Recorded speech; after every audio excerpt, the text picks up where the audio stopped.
Assalomu alaykum xonimlar va janoblar. Demak, sizlar bilan yana bir bor g'oyibona uchrashib turganimdan juda ham xursandman. Demak, do'stlar, bugungi videoda siz nimani guvoh bo'lasiz? Bugungi videoda siz tillaning keyingi haftadagi, ya'ni hozirgi boshlanayotgan kelasi haftaning boshida, aytaylik, dushanba yoki seshanba kunlari qaysi tarafga qarata harakatlanishini tahlil qilishimizni guvohi bo'lasiz.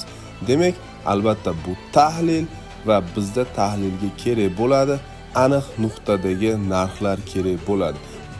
Biz buning uchun oldik 3200 narx oralig'ini oldik va shu tariqa aniq unga 3205 vaqt oralig'ini qo'shamiz. Demak, mana ko'rib turibsizlar, biz 3200 va 3205 vaqt nuqtalarini, ya'ni narx nuqtalarini belgilab oldik. Demak, endi bizga kerak bo'ladi 3220 va 3225 nuqtalari kerak bo'ladi.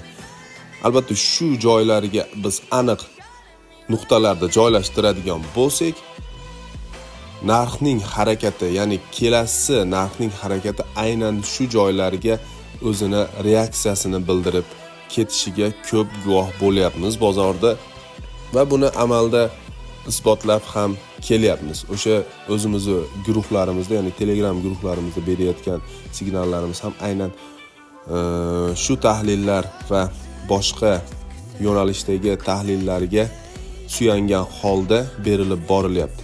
Demak, mana do'stlar, ko'rib turibsizlar, 3220 va 3225 narx oralig'iga ham biz chiziq joylashtirib oldik. Keyingisi mana 3240 va 3245 nuqtalarga biz chiziq tortib oldik.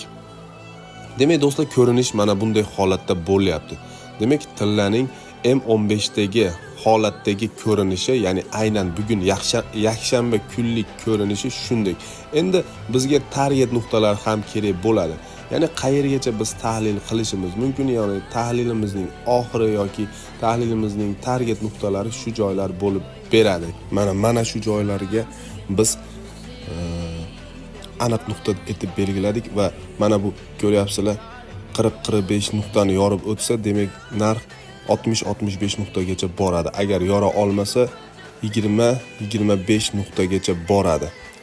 Xo'p, orada M15 time frame'da supply nuqta ham joylashgan. Demak, do'stlar, keyingi videolarda ko'rishguncha biz tahlilimiz shundan iborat edi.